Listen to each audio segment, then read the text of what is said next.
Hello and welcome to Efficient Strategy Gaming. Today I'd like to show you guys Magic the Gathering Arena and my blue-white life gain deck. Last night I won 9 games in a row using this deck right here. I have not spent a dime on Magic the Gathering Arena, and I've constructed this deck. So I'd like to go through it with you and show you guys how it works and maybe play a game. And basically, I think this is as close as I can get to a tournament deck, playing Magic the Gathering Arena and not spending any money. So the first card we have here is Faerie Guidemother, and it basically lets you do something on turn 2 and is a 1/1 for 1, and it flies. Like, it's nothing overwhelming, but it fits into the mana curve because you can use it on turn 1 and turn 2. And the way this deck plays is you need to play cards like almost every turn in order to scale the deck basically and to curve out and to beat your opponents. The next one is Healer's Hawk, like super good card, 1/1 for 1 flying lifelink, amazing card, so I put 4 in there. Disfigure is really good removal. A lot of the mid-range decks rely on 1/1 or 2 toughness creatures that basically are the engine for the mechanics of how the decks are working. As a matter of fact, the 2/2 for 2 that we have in this deck is Impassioned Orator, and this card basically drives the life gain and triggers Dawn of Hope, which basically allows you to get more cards in your hand. So if you have an Orator and a Dawn of Hope down, and you have like 4 mana with this deck, you're good to go. Knight of Ebon of the Ebon Legion, again, it's a 1/2 for 1 with upside. If you deal 4 damage to your opponent, it gets a 1/1 counter, but then you can do something else. So if you have 3 mana open, I rarely ever use this, but it gets 3/3 and gains Death Touch till the end of the turn. So I put 2 in there. It seems to work best. Vampire Dire Moon, Death Touch, lifelink, 1/1 for 1. It's amazing. And then Ajani is really works with the Orator in that every time you life gain, you get a 1/1 counter. Same for Bloodthirsty Aerialist, except that Aerialist takes 2 black mana to throw down. It can be a little harder to throw down earlier. But I have 4 of those in the deck, and 2/3 flying, and every time you life gain from each source of life gain, you get a 1/1 counter. So it's not like I got 3, I healed 3 from 1 3/3 lifelink creature. That's just one source. That's only 1 counter. What you want to do is be attacking with like 3 lifelink creatures, and then you would get 3 counters on this particular creature. What else we got going on here? 2 Dawn of Hopes. And there's a lot of games that I don't even draw this card and still win. Child of the Night, just, there's got to be a better card out there. You can tell me in the comments, but it's filler because it has lifelink. It's not really that great in my opinion. It's probably the weakest card. Reave Soul, good removal. Destroy target creature with power 3 or less, but it does cost 2. But it really can take out a lot of different types of creatures, and it's good against those decks that are, like decks that have walls, because the power has to be 3 or less. So like control decks, blue-black, blue, mono-blue, decks that just throw these walls out that are like 0/3, you can get rid of like, these huge walls with Reave Soul. So I really like it. Despark is excellent. Might even think about trading a Despark and taking out Disfigure, because exile target permanent with converted mana cost 4 or greater. A lot of the decks are not that I've encountered are structured for cards that are 4 mana cost or greater, especially the, like, almost all the planeswalkers that I've encountered, I think all of them actually, that I've seen so far playing Magic the Gathering Arena have had 4 mana or greater. And you can get rid of planeswalkers with this. Angel of Vitality is an essential card. 2/2 flying, and if you have 25 more or 25 life or more, it gets 2/2. So it's a 4/4 flyer. There's that procs in a lot of situations with this deck. So it is a lot of value. The other thing is, instead of gaining 1 life, you gain 2. And that has come in and been incredibly useful. I remember one game, I was dead to rights. I had 3 of these guys out, and then I was just chipping away life gaining. And every time I life gained, I gained 3. I think I only started off with Vampire or Dire Moon, and came back and won the game just because of the comeback mechanics of this deck are amazing. Ardenvale Tactician. So it gives me something to do on turn 2 and 3, and it's great because at instant speed, you pay 2 mana, you tap 2 targets, and then you can go and dig in with maybe sort of your smaller creatures and not have to worry about them dying. The problem is you only need this like probably once in a game. I don't know how to explain it, but it seems... So I only have 1 card in there, and it's worked out great. I told you about the Aerialist. Murder. Get rid of target creature at instant speed. So I typically play this on the opponent's turn and see what they're going to put down, wait till their end step, and then go ahead and cast this card so I know I take out the right creature. Savage Gorger is really a filler, but you're gaining so much life, it has massive upside. If you put this down and you don't gain any life, it's kind of underwhelming if it's just a 1/1 flying, because gosh, we have 1/1 flyings with that have lifelink as well. So I haven't seen it quite work out in my favor yet, but I'm testing it with this deck. Conclave Tribunal, get rid of anything basically, and you can use your creatures to tap for mana. I don't like it in longer control games because the control decks can get rid of this.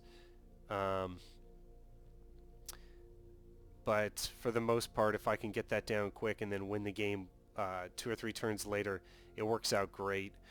And we're more on the removal side. It just seems to work out better that way.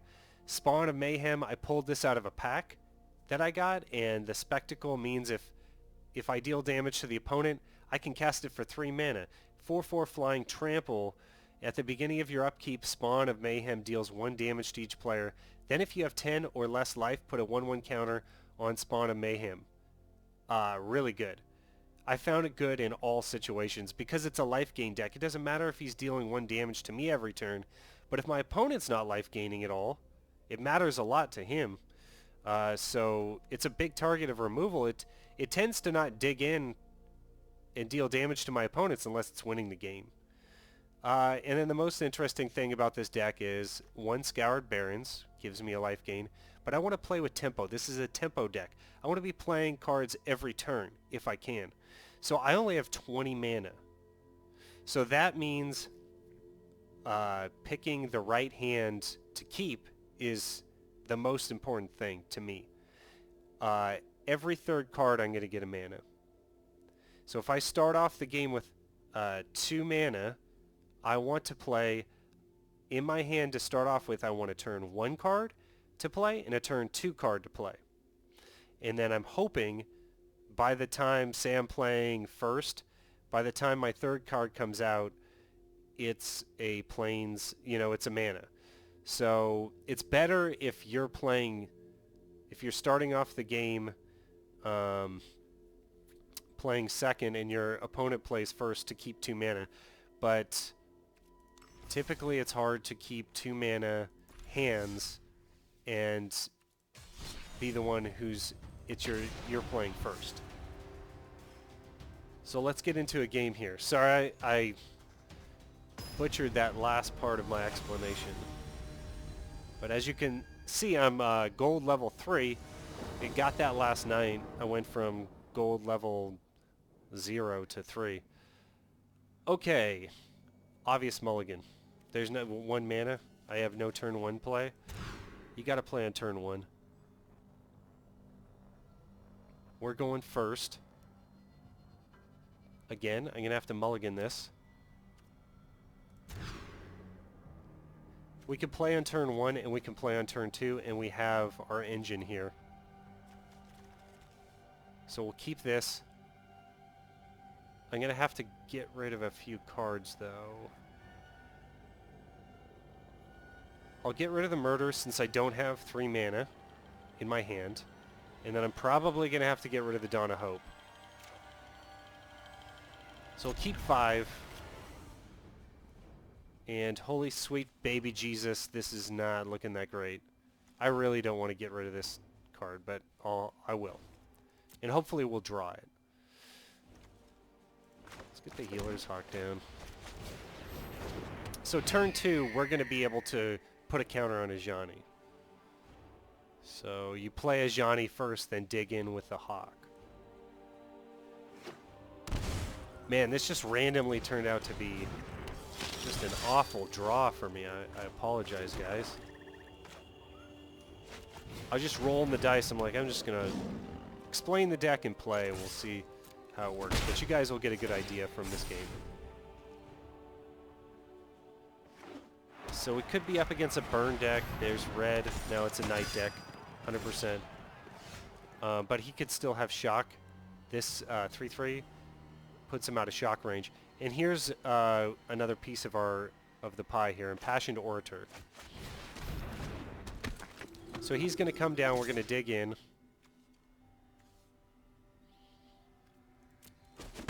We'll get a Ajani buff, and then dissuade them from attacking us, because they're going to have to lose something unless he has a trick. Uh-oh.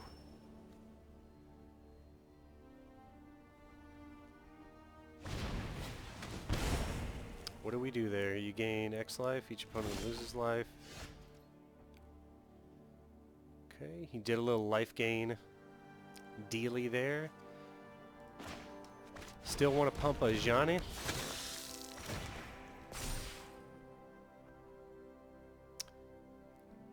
And we're holding up. He stopped us. I'm hoping my next card is a black mana, and then I can get the Aerialist down. Then we can really start this party up. Building stuff up here. Death Touch. 3/2 lifelink. So he's got a little life gain. This is a pretty good mid-range deck. He's got a little bit of everything. I have not seen any removal yet. Maybe that's his last card. We'll see. Since I don't really have a lot of mana to proc Dawn of Hope, I guess I'm just gonna wait there. Actually, that was probably... I should have played Dawn of Hope.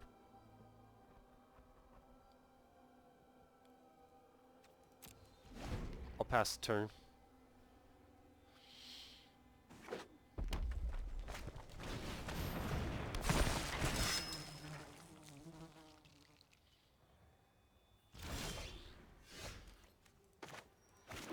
Not the card I wanted. So he's just trying to build, and all I want to do is sit here and live another turn so that I can dig through my deck with Dawn of Hope. He should probably attack now before I start drawing cards. He has white, so he could destroy an enchantment.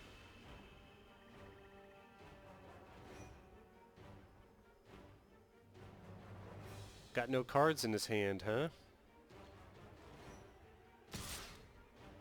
And now he's going to start making tokens. Nothing I can really do about that, or that I want to do about it right now. Oh, this guy's hasted? Tapped and attacking. Okay. Alright. So now I can get in with Healer's Hawk for free. And get another card. And I really want to draw a black mana.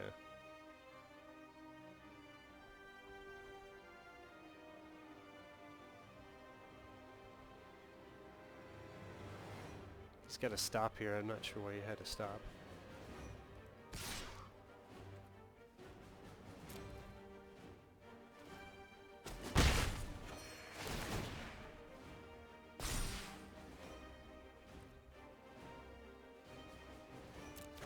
Auto-pay the Dawn of Hope. And there's my card. Oh boy. I'm gonna wait. I can sack a Healer's Hawk and get a life gain. This thing doesn't have first strike, right? Yeah. Equip Knight is 1. Okay, so it gives you 2/2. Alright. Use Healer's Hawk and then draw another card. So as long as he's, you know, not got enough to completely destroy me, we should be okay. There's no point to attack with that.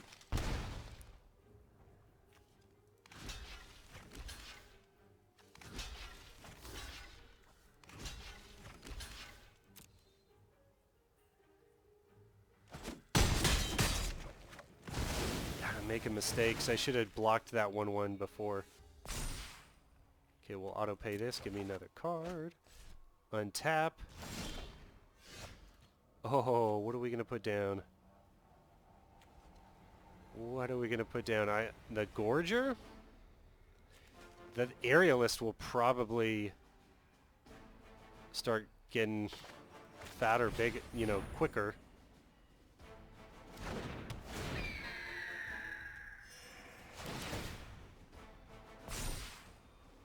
I want more cards.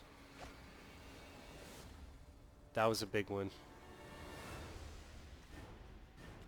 He doesn't have anything with converted he doesn't have anything with converted mana cost 4 or greater.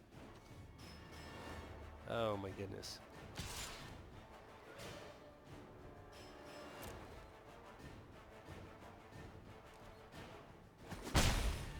Just start buffing Ajani, I guess.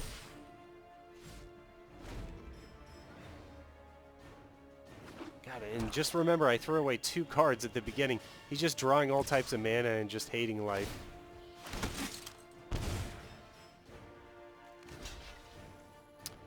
You know what? I'm not going to block that guy this time. I'm just going to block this little guy. Come on in with the damage. I want to keep my Healer's Hawks up. Ooh. I forgot about that, though.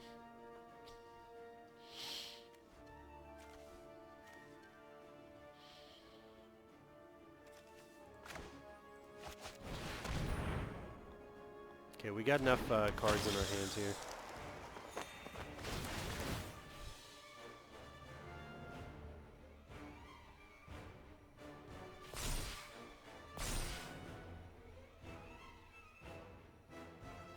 I don't know why my opponent has stops at each thing. He has no hand, so I know he's not going to play anything. He can't do anything.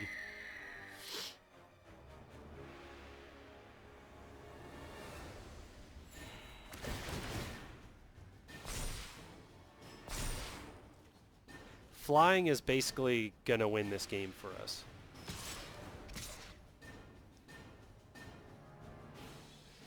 Okay, he has 1, 2, 3, 4, 5, 6, 7, 8, 9, 10, 11, 15. So Ajani will not survive. But I mean, Ajani could take out most of his stuff. This guy is D-touch though, so I think I'll just hold back. Because he could just block with this guy and Ajani would die.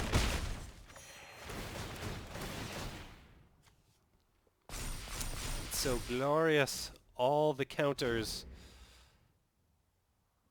So if we life gain a few more times, Ajani will be able to defend pretty easily. Oh, they got another one of these guys. This guy's just not doing enough, though.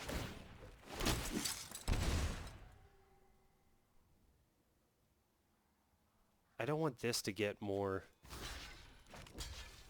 counters on it, so we're just going to go this route. Sacrifice the Healer's Hawk.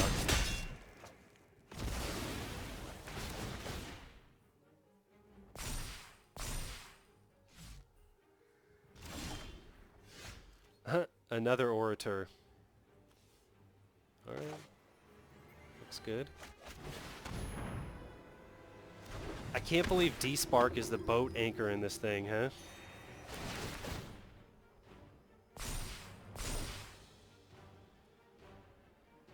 I'll get another card. Yep, there we go. I could have got an additional card. And because of that life gain, God, that demonstrated why you have this card in the deck perfectly. I'm going to hold up these two Healer's Hawks to defend, and we'll go ahead in with the Aerialist. And this should be a very short game from here, unless he has something to wipe the board. He could.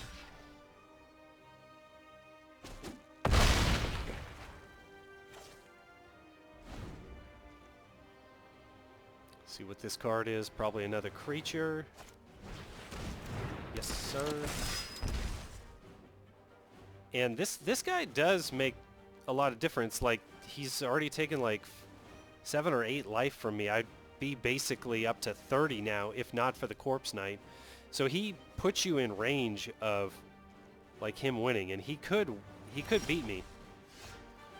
Okay, so I can tap 2 cards, 2 creatures. I'll tap him on his turn.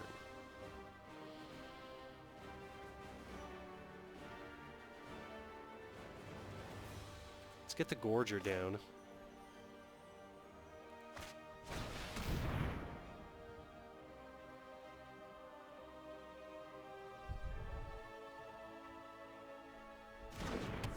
That's the only one with Death Touch, right? So if Ajani digs in, now we're going to decline.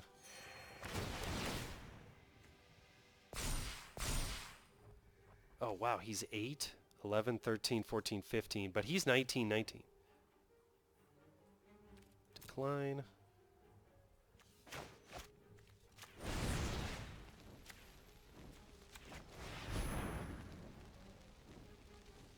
So we're going to be able to deal a lot of damage here.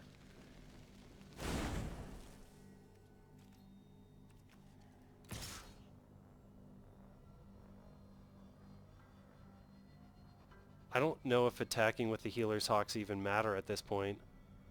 I'm going to hold him up for defense. Because I attack next turn with Aerialist, it's game over. He doesn't really have too much life gain. See, this card's a little underwhelming. I don't have anything else that would be better to play with the cards that I have. Oh, he does. Ah, he's got life gain. Shoot. Forgot about that card.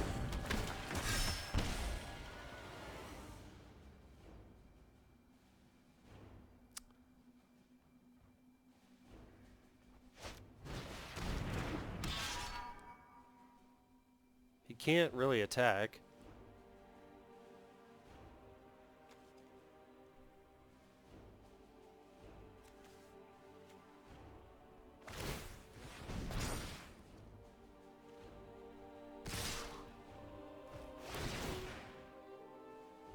Kills me? He might.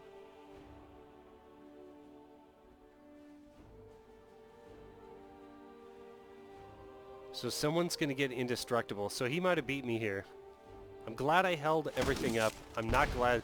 I should have got more creatures down. So who's indestructible? This bad boy. 4/5.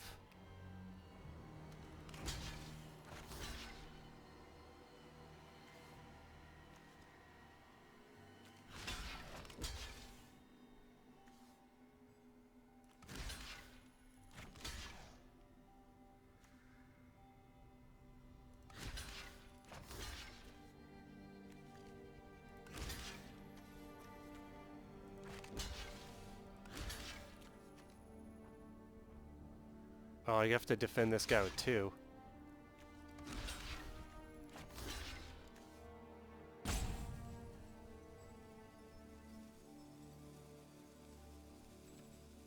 I'm assuming next turn I can just beat him, but I don't know.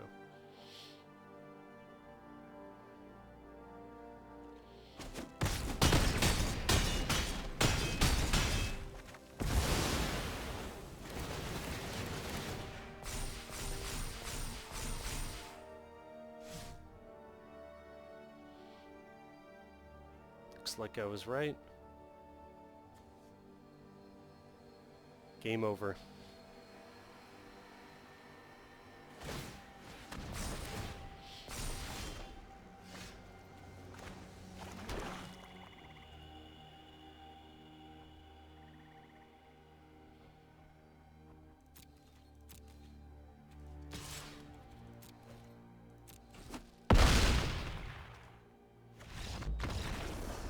All right.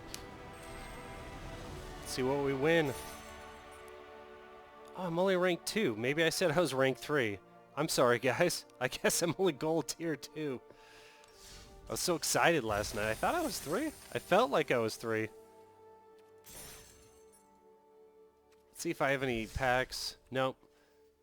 Oh, I could get a pack. Let's get a pack.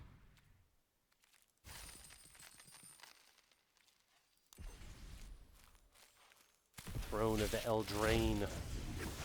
Let's see what we get here, guys. Okay, so I have an uncommon wild card. That means I can look through the sets and then basically add any card that I want to my deck. So this is actually a lot of good value here. It has to be uncommon, though. Bog Naughty. Flying. Sacrifice a food. Target creature gets -3/-3 until end of turn. Wow. That's good if you're in draft format. Those are really good. Unexplained Vision, draw 3 cards. I don't really play Control, so I don't know if that's good or not. We get a cat here. When Prophet of the Peak enters the battlefield, scry 2. Be good for Control if you're playing off the scry mechanic. Witching Well. When Witching Well enters the battlefield, scry 2. Sacrifice Witching Well, draw 2 cards. Gives Control decks something to do later in the game. Tall as a Beanstalk. Enchant creature. Enchanted creature gets 3/3, has reach, and is a giant in addition to its other types. Ooh, for a giant deck. Yeah, that could be a big move. And a Lost Legion is a knight. When Lost Legion enters the battlefield, scry 2. Okay, probably good in format. Let's see what the big card is. Castle Embereth. I think I already have this one. Castle Embereth enters the battlefield tapped unless you control a mountain. Creatures you control get 1/0 until the end of the turn. So good for mono red aggro. All right, so that's it, guys. Please leave a like and subscribe if you enjoy this content, and I'll see you on the next one.